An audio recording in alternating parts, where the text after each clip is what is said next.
said, each day is a little life. Every waking and rising, a little birth. Every fresh morning, a little youth. Every rest and sleep, a little death. Unless you're not sleeping. Then every day is a big death. And every night is a lot of insanity. Has anyone ever experienced this? Look around. Look around. You are not alone. I've experienced it 3 times in my life. Most recently, about 2 years ago. I had multiple health issues, vision issues, migraines, gastrointestinal issues, neuropathies, too many issues to count, and all of them impacted my sleep. The actions we'll review today won't fix your medical issues. Many of us have them and don't realize it. If you have a significant sleep issue, I recommend going to find a doctor. But the things we'll review today are the habits that doctors won't review with you. So I encourage you to pair your medical care with actions to improve your sleep. Now, for me, I put these actions in place, and over the last 6 months, doubled my deep sleep. So I went from about 27 to 30 minutes a day to over an hour. And for me, that's where I lack. I can be asleep at night for 8 hours, but I don't wake up refreshed. Not only has the data improved, but I feel better. Now, these top 5 actions are not just things I would throw out there just to come up with a top 5 list. I have family members who have sleep issues too. We're Irish, we're an anxiety-prone people. We spend a lot of time rolling through our heads at nights. So this is what I give to my family. And the research is based on my last 10 years of dealing with sleep issues improving. If you want to go into your handout in more depth, everyone should have one. If not, look around. There's probably a couple around the room.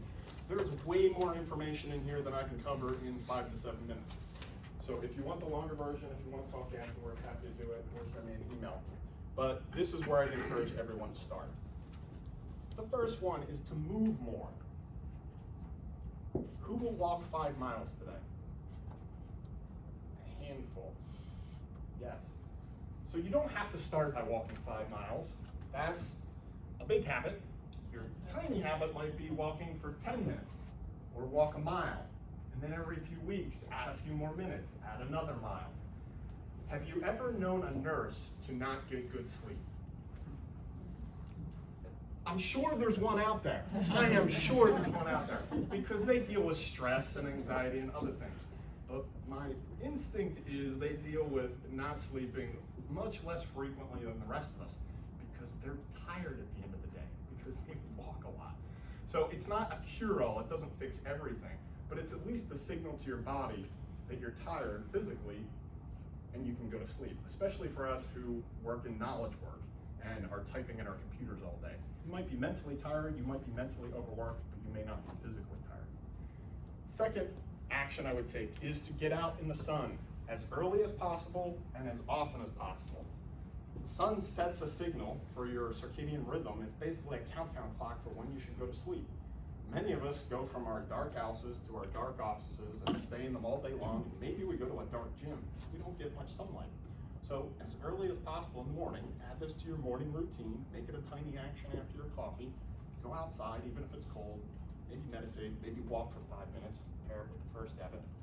And then for me, every work break, every break I take at work, 3 to 5 minutes, I get outside. And if you have that habit, you probably skip it in the winter because it's too cold. It's the most important time to do it. It's cold, there's less sunlight, go outside, that cold will wake you up, just put some gloves on, you'll be fine. Next, this is the one I struggle with the most. Screens. Not more screens, less screens. We need our screens. I created this presentation on a screen. We work on screens, we get paid on screens, but an hour or 2 before bed, reduce your screen time, try some of these crazy glasses. I know I look weird, but it really helps me a lot. I don't include TV.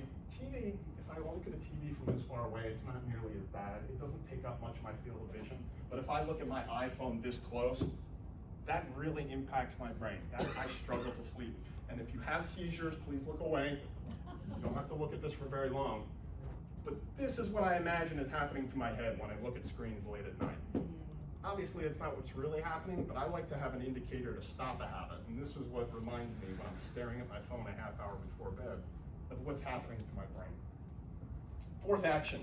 This is the easiest one, unless you're worried about money or had a parent like mine who would never turn on air conditioning. We didn't even have air conditioning. But it's the best investment you can make. If you can't spend the money, I understand, but invest in yourself, set your temperature lower in your house. It takes your body, your core internal body temperature down. That's what your body wants to do before it goes to sleep. That's why we struggle when we eat a big meal before we go to bed, or do many other things that I'm not going to tell you to stop doing. But just go home, try for 2 weeks, try for 4 weeks, set your temperature to 67 degrees. Most people have an ideal sleeping temperature in their house between 62 and 69. So you can experiment. Start with 67, make it simple. It's one of the best investments you can make in your health, your relationships, your earning potential. Simple action, set your house cooler. And the last one, who feels better in the morning after they take a shower? I want to talk to the rest of you afterwards. Something that's not happening there, I don't understand it. It's the best example I can give of a physiological reset. The word physiological does not fit on a slide like this, so just saying reset.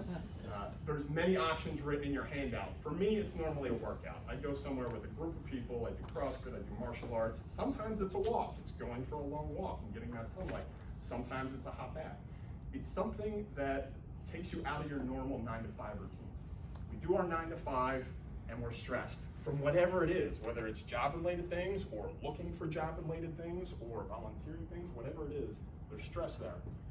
Do something to completely change your physiological state, and then you need to fill your night with activities that won't get you mentally back into those same stressors from the day. But one of the easiest ways to break that thought pattern is to change your state. So we reviewed 5 things today. 5 things, they're on your handout. There are many more options and techniques and mindset tips. There's also some exercises on the back. Thank everybody for the time. I wish you a good day, a good night, and a good sleep.